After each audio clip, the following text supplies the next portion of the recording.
Hello, thanks for joining us today. This webinar is going to cover all of the aspects of home working that we've been asked lots of questions about. One of the things that we do know is that although everything is changing all the time, home working is one of the constant themes that's really relevant to so many employers at the moment. So I hope that in the session today we can cover off quite a few of the areas that you'll be thinking about and grappling with at the moment.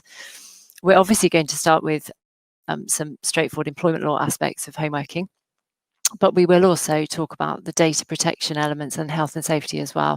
So I'm really pleased to be joined by Alex Leonidou from our data protection team and Nathan Peacey, who heads up our risk offering, to take us through those areas. In terms of further content, if you go to any of the emails that you've received about the event, or you go to your registration page, you will find further resources there. So do have a look at that. We will be putting up some Q&As, the slides from today, and any further information that we think you'll find useful. So there will be a bit more there. There'll also be a survey, which I will talk about at the end. So starting off with the employment law aspects of home working, fortunately, what I would say is actually this is in some ways really quite straightforward. Whether we're looking at changes to the contract or more long-term changes in terms of your policies and procedures and perhaps closure of the workplace, I'll cover off all of those elements this morning. First of all, I think just sort of having a look at this as a picture, because we've heard so much in the media about a push from employees to work from home, the fact that in the UK, employees have been a lot slower to return to the office than in other parts of Europe. And I was just having a look at some of the statistics on this. So at the height of sort of the lockdown period, 49% of adults in employment were working from home, which is far, far greater numbers than have ever done that regularly before. So a really, really big sea change pretty much overnight to how many of us work. That did decrease during the summer, down from 38% in June to 24% in July. But now with increased restrictions coming back potentially, I think we will see an increase in home working, either on a temporary basis, or we do know that lots of our clients and contacts are looking at this in the longer term in terms of the efficiencies that might be achieved by having some remote working in place. The BBC did an interesting survey in the summer of 50 big employers, sort of including banks and retailers and other big employers in the UK. And I thought the results from that were quite interesting. At that stage, which I think was at the end of August, 24 of those companies had no plans to return to the office at that stage. A number of them in the detail of the survey were saying they couldn't put in place the required safety procedures to allow for socially distanced working in the office. Open plan offices have obviously become much more popular these days, and I think that has caused some headaches in terms of how to safely get people back to the office. So from that survey, we can see even there at the end of August, there was a lot of thinking around longer term remote working. So moving on to this, if you're thinking about this at the moment, and these points actually apply to temporary home working as much as permanent home working. But obviously, if you're looking to make a step change in terms of home working, then I think some thought does need to go into some of these areas. If it's a temporary change, you might be comfortable with simply updating employees, perhaps by email or in a sort of, round robin way, but you may well want to put in place some more formal changes, particularly if this is going to go on for some time. So the first point to look at is the place of work clause. Employment contracts must state where the employee works. If you are changing that to being a home working or remote working environment, do update that clause. You may, of course, require the employee to spend a reasonable amount of time in the office, perhaps for formal meetings, to see clients or to carry out certain types of work, and it's fine to reflect that in the contract. But if their base place of work will be the home, that should be reflected in the contract. Other areas that you might be looking at updating in the employment contract itself might be hours. Maybe you're going to move to a more flexible system of hours rather than them being defined office hours. Perhaps you will have more flexibility in how the work is delivered, or maybe you won't. If you won't, then obviously being clear on what the hours, normal office hours of work are, despite these being worked remotely, will be important. Other areas to think about are minimum rest breaks, and Nathan will talk about that a bit more under health and safety. Thinking about perhaps the right to enter the home to check on equipment. this comes in a little bit to Alex's section on data, but you can have in the contract a right to enter the home and inspect equipment or carry out assessments in terms of health and safety. So it may well be worth spelling that out in the contract. In terms of equipment, that is something that probably is more likely to fall under the policy on home working rather than the contract. But within the contract itself, it is probably a good time to have another look at the confidential information clause. Make sure that's completely up to date and well defined in terms of what confidential information is in your workplace, and what your expectations are in terms of employees and how you will safeguard that information. In terms of the policy on home working, this is where you might include some of the wider provisions around things like employees taking responsibility for complying with your processes on health and safety and carrying out risk assessments.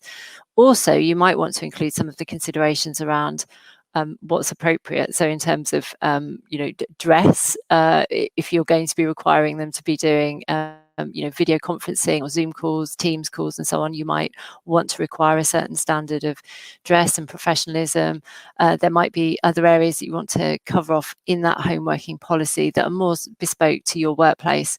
All of that absolutely fine to go in the policy to give your employees clear guidance on what you require. I do think, though, that in terms of any, I guess, sort of suspicion around are they not going to be as productive working from home, being a little bit careful with that in terms of potential complaints from employees if they feel that they are being treated detrimentally for being home workers. So making sure that the systems and the policies and the processes are all as they should be for you to be able to measure that productivity, but being careful about assumptions, perhaps some training for managers in terms of any throwaway comments around home working, not being the same as them being in the office. If all your policies and procedures are in the right place for your employees to deliver what they need to from home, they shouldn't be treated any differently from employees in the workplace who are attending the office. So other areas that you might want to look at are things like sickness reporting, the expectations there, just to make sure that home workers are clear on those obligations. Just something to flag, if an employee is asking to work remotely outside the UK, the procedures that might apply there could be that the local laws will come into place in terms of employment legislation in that location. So even though you state in the contract it's governed by UK law, you do need to be thoughtful about any requests to work remotely abroad for any length of time. So that is something that you might want to include in your policy, that you do expect your employees to keep you up to date with where their remote location is, so that you can be sure that other employment legislation is not coming into play. So thinking more about the long term, if you are thinking now about perhaps changing what the workplace looks like and finding some efficiencies in asking employees to work from home in the long term because you will be closing offices, you do need to think about how you will agree that with employees. If you offer it as on a voluntary basis to say you would like them to agree to work from home or from another remote location and they're absolutely comfortable with that, then subject to updating the employment contract, they can voluntarily sign up to that change. And that's absolutely fine, subject to the data and health and safety issues that we'll come on to later. However, if for any reason employees don't agree to the change and you're not going to offer an office location anymore, that is a more substantial change to their current terms and conditions. You are effectively taking away their current ability and right to work in an office that you provide for them. So if you're going to do that, you need to think about formal consultation. If it affects more than 20 employees, that will be collective consultation. Which if there's 100 or more would be for a longer period of time. So do think about the numbers of people that this affects. There's then different ways of achieving this aim. One could be through formal dismissal and re-engagement, a consultation on closing the office, dismissing and re-engaging on working from home terms. You will want to think about whether that could potentially be a redundancy, because if you no longer have a requirement for the employees to carry out work from a particular location, but you want them to work from home, could be redundancy. But of course, you might argue that offering the role working from home is a suitable alternative. And if you do that, then you may seek not to pay redundancy pay. I think really on this, it's about really the level of change for your employees, what feedback you're getting in terms of whether people are comfortable to do this or whether actually it's going to be a significant issue for them. offering it as a potential redundancy could be a less risky way of achieving the aim than simply dismissing and re-engaging and forcing them onto new contracts. So you do need to just plan through right at the beginning, before you roll out the changes, what are the different options that you will put in place for people that aren't happy with the changes. The other thing to think about is whether the current allowances within the contract and within your reward structure remain current. So it might be that you have things like car allowances, or you might have location allowances for working in London or from another city. And those might become less relevant and start to, the arguments underpinning why you would pay those would start to fall away over time. Why does that matter? Well, this does give you the chance to review your reward structure and work out whether it's still fit for purpose. And particularly under a time of pressure for many businesses, it might be that in conjunction with home working, you do want to look at potentially a new reward structure, particularly if you are dismissing and re-engaging or making redundancies. The other reason is around equal pay. So equal pay claims could arise if you're going to continue to pay location allowances that are no longer underpinned by the business reasons that they were put in place for. So it's a good time to think about all of those elements, as well as simply making a contractual change. And then the final thing that I would say is thinking about the appraisal system and how you measure productivity and how you measure what is required from that employee in the workplace. If there is remote working being put into place, it may be that your systems already work absolutely fine in order to track productivity and performance expectations, but it is a good time to review those and to be really clear on them. It's a source of sort of constant disputes and grievances, often in terms of the mismatch between the employer's assessment of an employee's ability and performance and the employee's own assessment. And with remote working, perhaps that situation could be exacerbated. So lots and lots of different systems in place for continuous assessment of performance and giving objectives and measuring against appraisals. And it may well be a good time to look at those. I know that Alex will talk a little bit more later on in some more detail about actually sort of putting tools there that monitor what employees are doing. I quite often look on Mumsnet as a temperature check of what people are talking about in terms of their workplace and what troubles them. There's been a lot of discussion on there actually about whether employers do have the right to intrusively, perhaps in the employee's view, put systems on perhaps onto their own computers and other equipment to monitor what they are doing at home while they're delivering work from home. So it's an area that could be quite fraught with difficulty, but it is one where you can, as long as you are absolutely clear on the expectations and clear on what you're monitoring and why, you should be able to put in place. So it's all about communication and thinking through how you will describe these changes to employees and making sure that they are aware of them, particularly if you do want to rely on them in future in relation to performance type discussions. So finally, thinking about formal requests for working from home. If actually as a business you're in a place where you don't think that it's beneficial and you don't want to particularly make any changes in the long term or allow it, and I am talking about the long term, because at the moment, if the guidance says that if an employee can work from home, they should be supported to do so, then as a matter of health and safety in relation to COVID, it may well be that you are required really to support that in the short term.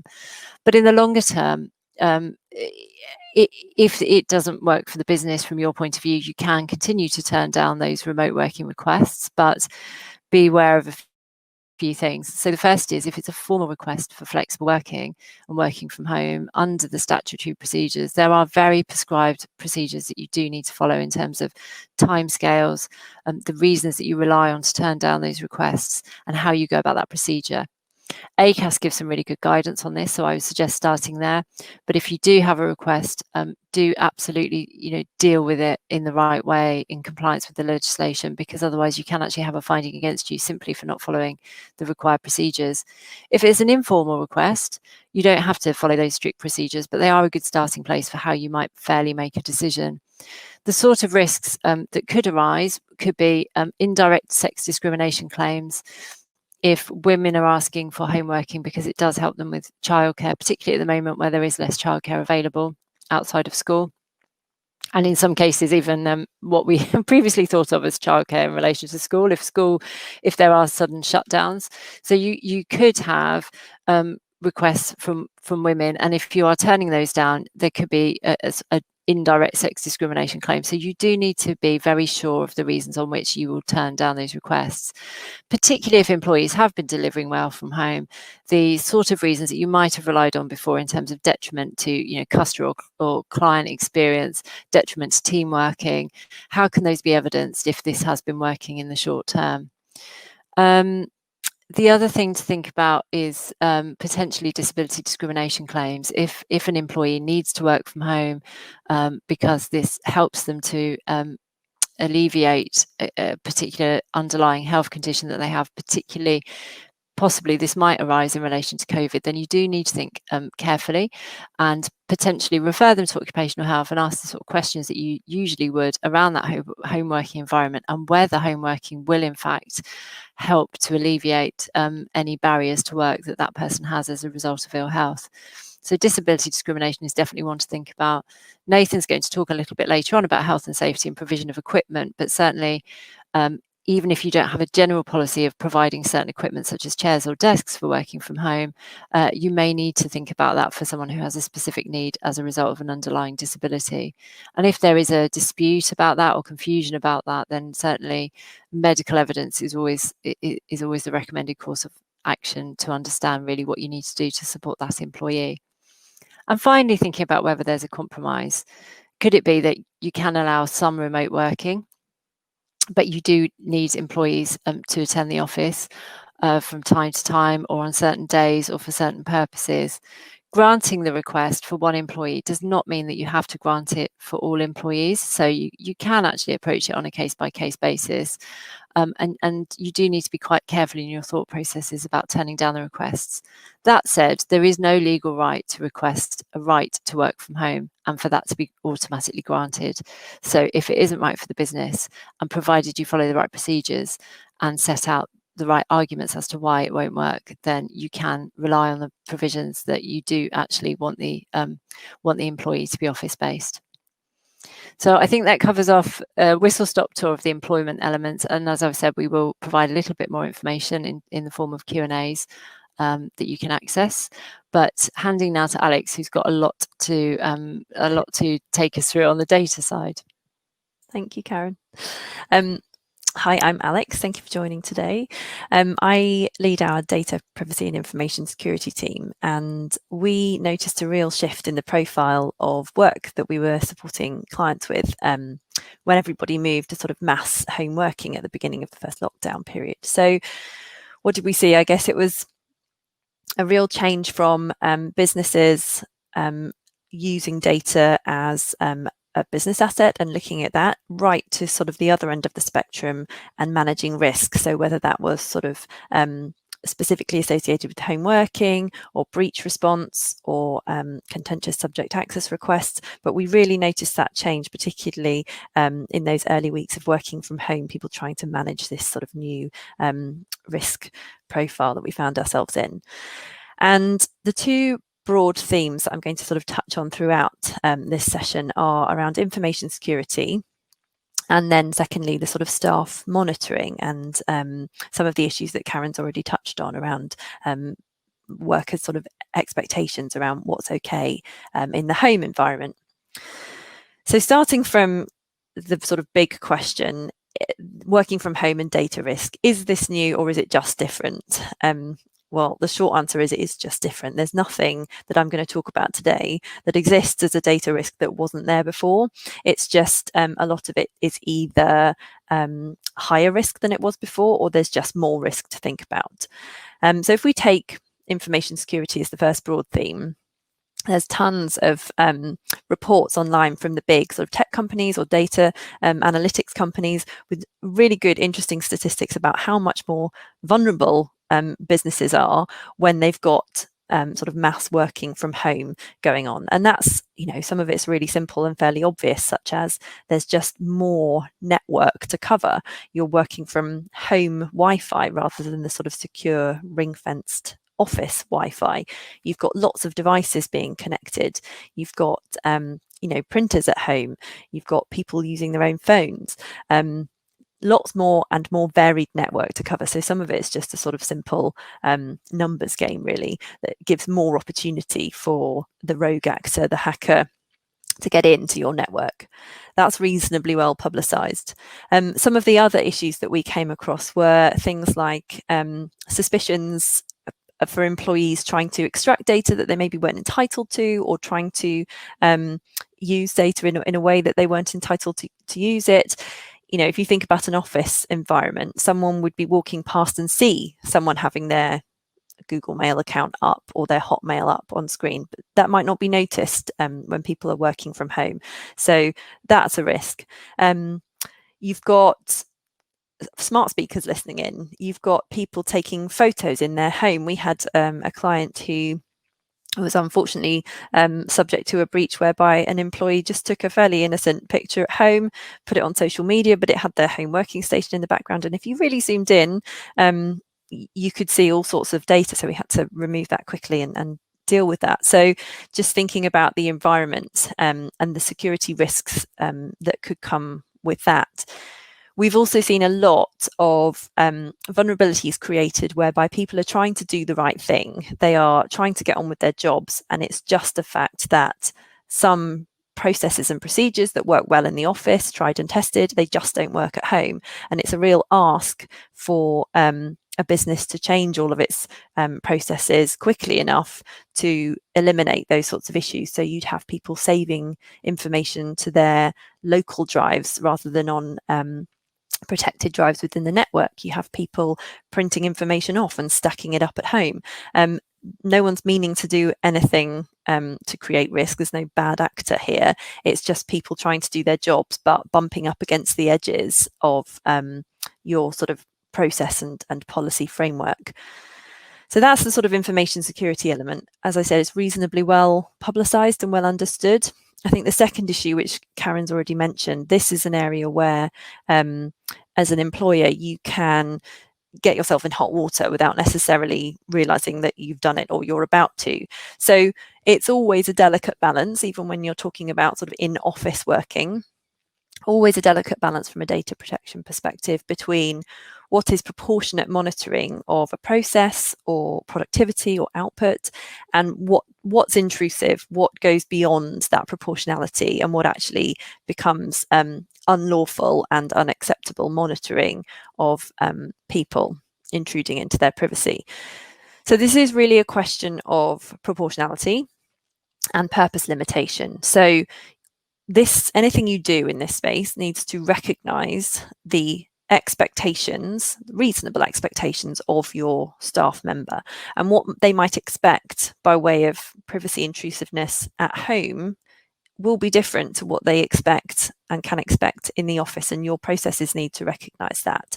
So whether that is revisiting existing monitoring that you're doing and thinking, is this still okay, and really looking at that, or certainly if you're doing anything new, making sure that you build in those sort of risk identification processes. And that can be things like monitoring time spent in certain applications, monitoring time spent online, monitoring sort of digital presence across the web using your browsers, location tracking through cars or phones, whatever it might be. If you're doing that sort of activity, you need to recognise that this is a different risk profile when you're carrying out those processes on workers who are working at home.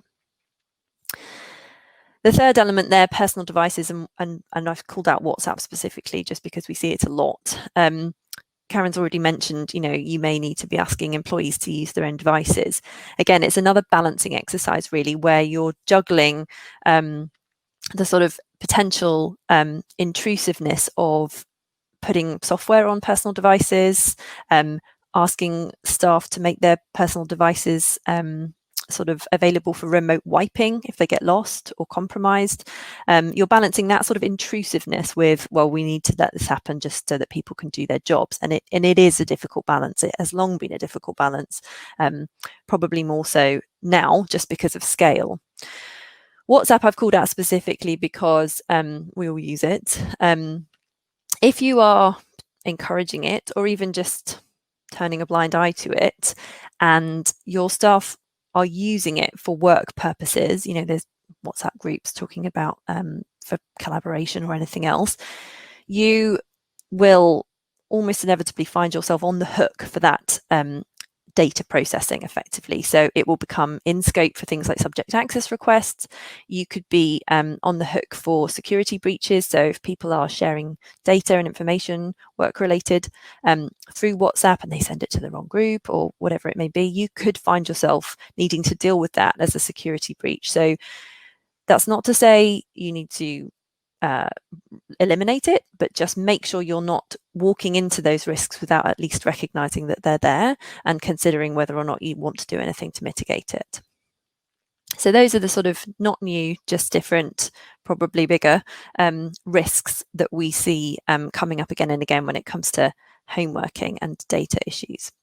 How do you go about identifying and mitigating those? So two very broad themes again here: culture and communication, policies and procedures. So more than ever, you need to make sure that you have a culture within your workplace or within the distributed workplace that recognizes that these are issues and that they are everybody's responsibility. More than ever, you need an IT function that is embedded, that is talking to the business, that isn't just sort of sat waiting for help desk calls to come in. And I know that's a big ask because they're busy. But you need that IT function out there. Is this working for you? Do these processes work? Are you having to come up with workarounds? Are you spotting vulnerabilities? What can we do better? Do you need a different tool, for example, so that you don't have to rely on WhatsApp? Do we need a different piece of technology to allow you to do what you're trying to do? So that sort of idea of this being everyone's responsibility, but you seeing leadership from the sort of whatever it is, whether it's IT or information security or compliance that owns this, you're seeing that leadership, but from within the business and embedded. Secondly, in terms of culture and communication would be breach identification and notification. And this really comes down to, are people aware of what this looks like, what a breach could look like? Have you trained people? Do you need to retrain people? Are you updating people on the latest threats? There was a massive spike in phishing initiated hacks because of coronavirus related emails that people were clicking on and inadvertently downloading malware and so on in the early months of lockdown. Are you talking to people about that? Is there a culture of psychological safety that makes people feel comfortable to initiate a Zoom call or a Teams call or whatever it is to say, I think I've made an error. I think there's a vulnerability here. That is harder to do than just wandering over to someone's desk. So are you sort of generating that culture where people feel comfortable to put their hand up and make you aware of some of those issues? Lastly, in this area, I guess, if you've got people innovating, which you inevitably will have, we've seen how adaptable workforces can be. We've seen how great innovation can come out of these unforeseen circumstances. Wherever that's happening, and it involves people or technology or data specifically, you need to make sure that your processes recognize the shift that we've seen in the risk profile here. So whether that's carrying out more data protection impact assessments, whether that's recognizing on paper that shift in expectations of privacy when people are working from home. You just need to make sure that your product development teams or your HR teams or your tech teams, whoever they are, have got this front of mind so that you do not just walk into a sort of regulatory enforcement scenario because you've failed to recognize the different risk profile. Policies and procedures, again, this is relatively straightforward in that it's just about asking yourself the hard questions. Are your policies and procedures up to it? Do they work for this sort of new working environment? Do you find employees sort of bumping up against the edges? This really doesn't work anymore now that we're all at home. Do you need to rephrase them to make them easier to understand for the sort of new working environment? Do you need to remind people of them, put them in a different place so they're easier to find?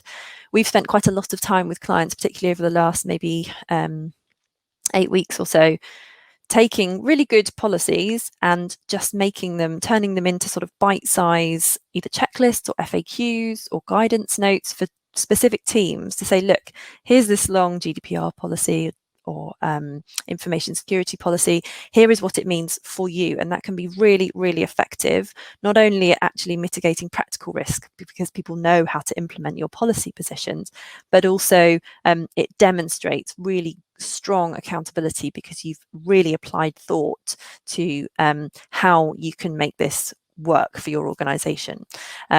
So that's one of the easy wins, really, taking your policies and procedures and just rewording them, making them bite-sized and practical. If you've got a working from home policy or a specific bring your own device policy, again, it's just about making sure that it is up to scratch and that it works for people working at home, accepting things like, where are we going to land on WhatsApp? What do we think about that balance between intrusiveness on people's personal devices, but the need to let them use them so they can do their jobs, but keep them secure? It is a really tricky balance, and there's some sort of risk assessments to do before you can make those decisions. Finally, looking ahead, I guess this is hopefully a sort of reassuring message in that none of the time that you spend on this now, building yourselves a framework or specific, we talked about the checklists, the guidance notes and so on, none of that will be wasted. So as time goes on, whether or not we continue to work from home as a sort of society on a mass scale, the issues that we bump up against when we talk about data and working from home, so the information security and the employee monitoring, it only gets more complicated from here. So you put sort of working from home 2, 5, 10 years ahead, instead of saying, is the smart speaker listening and is that a confidentiality risk? We might say, is the FD's fridge listening, or is the CTO's toaster listening? And if so, is that the vulnerability in the whole network? Similarly, you've got people perhaps driving autonomous vehicles one day, or not even autonomous vehicles, just connected cars. And if they're connecting work devices to that, so they're working in their vehicle from the Wi-Fi on their vehicle, are you inadvertently monitoring them? What do you do with that data? Do you do anything with it? And how do you tell them about that? How do you mitigate that risk? And again, is that car somehow then a security risk when it comes to your network? So you're going to need to think about it more, and hopefully the upside of that is that anything you do now will be of value, provided you invest time in building a framework that's flexible and appropriate for you as a business and your risk appetite and your workforce and your business strategies going forward. Provided you invest the time in getting that foundation right now, you will put yourself in a good place for the future. And that's me done. So I'm going to hand over to Nathan to talk about some health and safety issues. Thank you, Alex. So I'm Nathan PC, a partner specialising in health and safety. And what I'm going to do is actually adopt a positive approach. So rather than simply telling you what your compliance obligations are, I'm going to focus on the healthy, happy and productive employee and how we might promote that notion. So I think it is, however, worth pointing out a couple of legal points about your obligations, and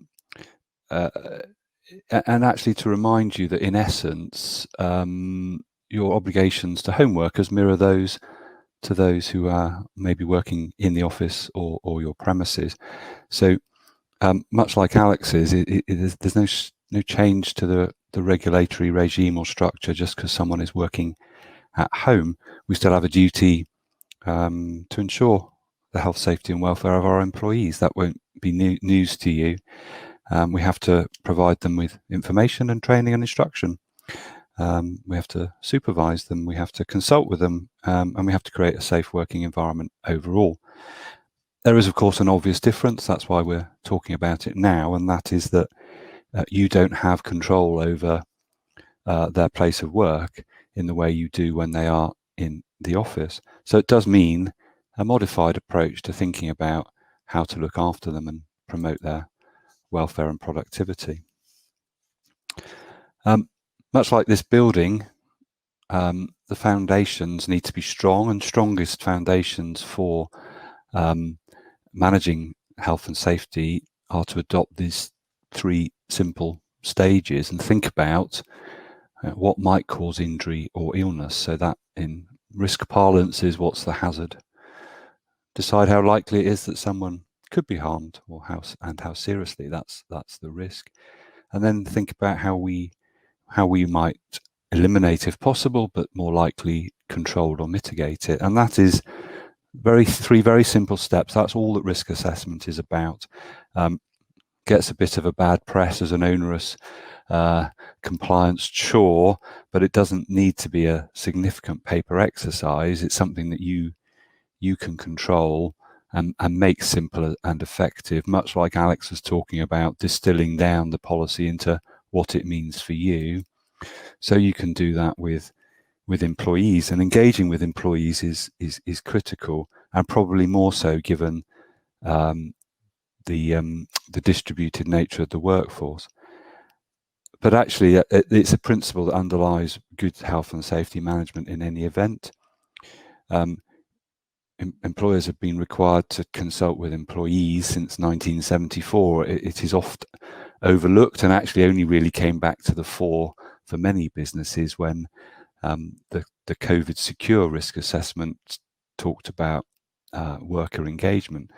But that's a positive wake-up call, because actually seeing the workplace through the lens of your employee gives you a much better feel for what is actually involved with the task and how to do it safely, rather than a remote desktop exercise. And of course, they know their home environment better than you do, so it becomes an even more relevant approach. It is also, however, worth reminding ourselves, and indeed your employees, that they have a formal duty to cooperate, in that they have a responsibility in law to look after their own health and safety, but also a duty to cooperate with you in fulfilling your responsibilities, and to move away from the you must and the duty bit. Actually, the positive way of looking at it is that by doing it in consultation and in a cooperative way, the 2 links in the chain come together and forge a really strong approach to the practicalities of managing health and safety for your people. In terms of the actual risks, these break down very broadly into physical and mental health risks. I've suggested 2 obvious physical risks on the screen. Electrical safety. You test your electrical equipment that you provide in the workplace periodically. Probably have a schedule. You probably don't even know it happens. It just happens because it's someone's job to make it happen. The fact that your equipment is maybe distributed and offered up at home doesn't avoid that responsibility. So it's just thinking through the practicalities of how, if people are still working at home with equipment that was last tested 12 months ago and it's up for test, how are we going to do it? Manageable, I'm sure, with a bit of wit and imagination. Probably the more obvious risk is around the aches and pains that no doubt we're all have experienced whilst crouched over our kitchen table or trying to get the laptop at the same height as our other screen. Actually, if you in the first few months when people were working home temporarily, there's no real formal requirements to actually take steps to assess that environment, albeit that practical help with equipment and the setup is of course sensible. But as we move from temporary to permanent, or semi-permanent, or it feels like permanent, certainly we are now in a place where HSE would expect a more formal assessment of working with screens. So if you are people who have been since March working at home and they're doing more than an hour a day on the screen, then you do need to do a formal display screen equipment assessment and provide them with a bit of guidance and training on a safe setup in their home environment. There are some very simple and very user-friendly bits of software on the market that you can roll out if you've got a large workforce. But actually there are some less sophisticated but equally effective manual checklists that we can help you with, or HSE can provide from their website. And those need to take into account the whole work area and any disabilities requiring adjustments. And it's the examples or the exceptions that we really need to focus on. For most people, it will be very straightforward and satisfactory, but it's where we've got people with particular needs that we might need to think about, as Karen mentioned, around equipment.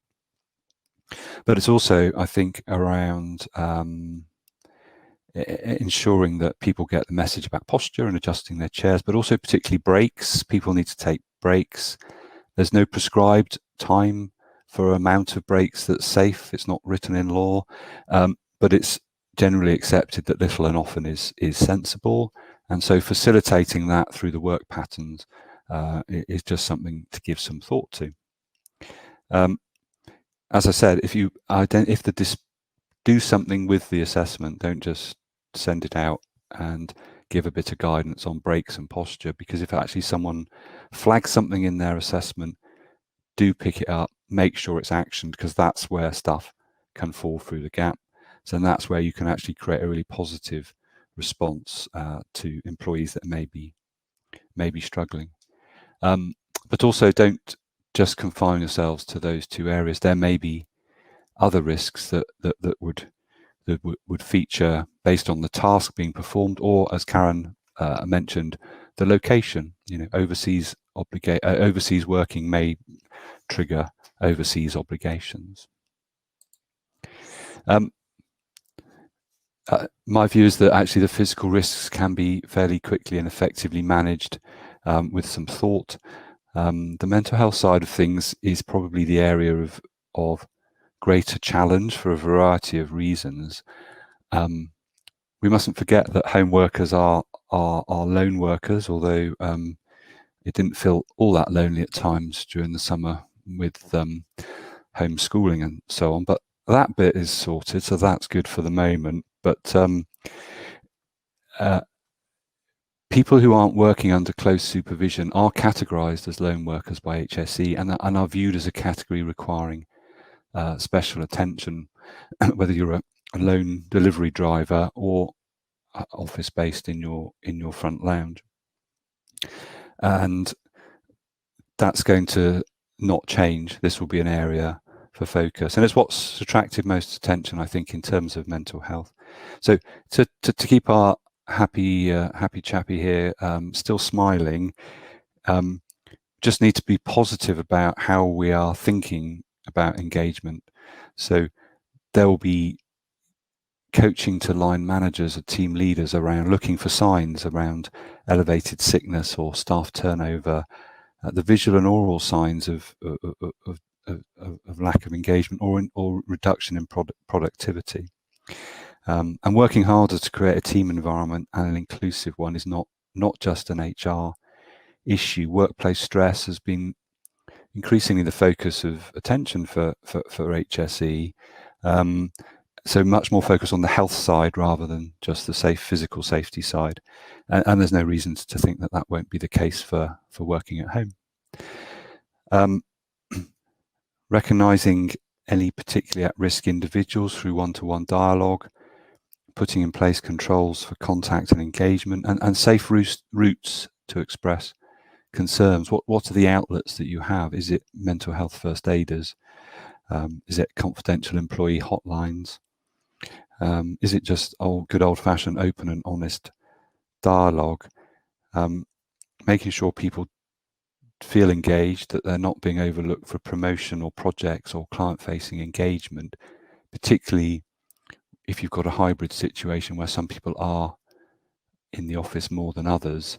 I think that is an area that we ourselves have are thinking about how we manage. So tailoring it to what your particular circumstances are is really important, as is, I think, it's all very easy to think that, well, we're doing lots of Zoom calls, I'm giving people lots of face-to-face contact, we're doing a quiz. Actually, for some of us, that's actually quite stressful, the constant two-dimensional engagement, constantly being on screen, can increase the stress. So give permission. Practical point, I think, is to give permission for people to turn off the camera or do a phone call.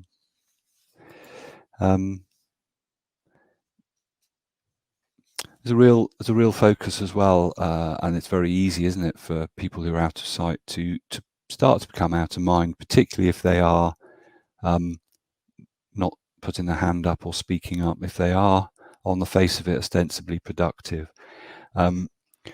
All health and safety is built on not just the strong foundations of risk assessment, but making sure that you follow up and that the controls and ways of making people healthy and safe actually happen and are implemented. And most of the prosecutions I'm involved in are where that bit has fallen down. So periodically checking in that all is okay and on track, like our lifeguard here on the beach.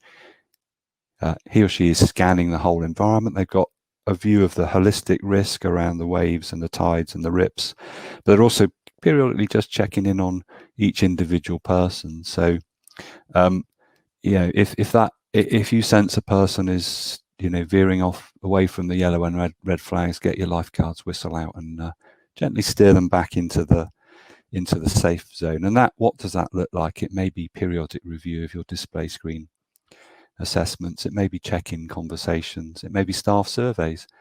But I think for me, the really positive point to take from this pandemic, and we're all looking for something positive, is the recognition of the value of employee engagement in their own health and safety has been massively accelerated. And I think that healthy, happy, productive message is something that can be harnessed for mutual benefit. Karen, I think you're going to wrap up. I am. Thank you, Nathan.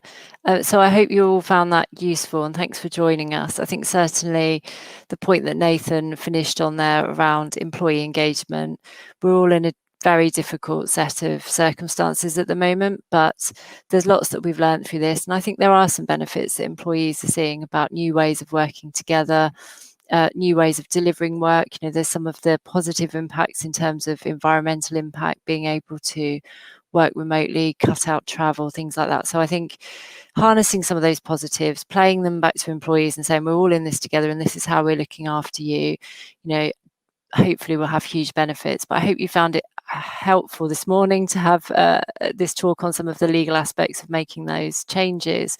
We'd love to hear from you about any future events that we can run. So please fill in the survey. We really want to make sure that our content is valuable and useful. If you would like us to run anything other than webinars, perhaps discussion groups, or any other sort of events like that, please let us know. Finally, as I said at the beginning, there are some more resources available. We've also spent a lot of time on making sure what we have available is up to date and useful. So as Alex said, data policies that employees can actually understand and actually work with, hugely valuable. From the employment team, we have got packs of home working information, policies, procedures, contractual updates, everything you might need. So if it would help, do get in touch with us. We can easily provide those. But otherwise, we hope to see you soon. Thanks.